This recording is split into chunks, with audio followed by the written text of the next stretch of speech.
మాటే మాట్లాడతా. ప్రజాప్రతినిధులే ఇక్కడ గెలిపాట. కార్యకర్తకు విలువ లేదు, కార్యకర్తను పట్టించుకున్న నాయకులు లేడు. ప్రతిదీ కూడా కార్యకర్త నిర్లక్ష్యం వల్లనే మొన్న ఓటమి చెందింది. ఇక ఉన్న కార్యకర్తలు కూడా ఎవరు కూడా భయపడే అవసరం లేదు. ఇది నేను కామారం గుండె ధైర్యంలోని నేను ఉద్యమంలో పాల్గొన్నది చెప్తున్నా. ఉద్యమంలో పాల్గొన్నది నేను బాధగలని. నా మీద కేసులున్నాయి, నన్ను ఎంక్వైరీ చేసుకోండి. నేను ఉద్యమం చేస్తా. మాకు విలువ లేదు. ఓని జోకుగాళ్లకు చెంచగాళ్లకు విలువిచ్చారు. మొన్న ఓటమి ఎట్ల పాలైంది, గందిగా పాలైంది. అన్నా మీరు మాకు విలువ ఇస్తలేరు.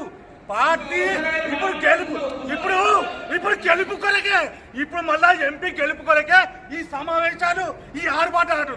మేము ఉన్నామా? మొన్న అసెంబ్లీ ఎలక్షన్ లో మేము పని చేస్తామంటే మాకు ఎవరు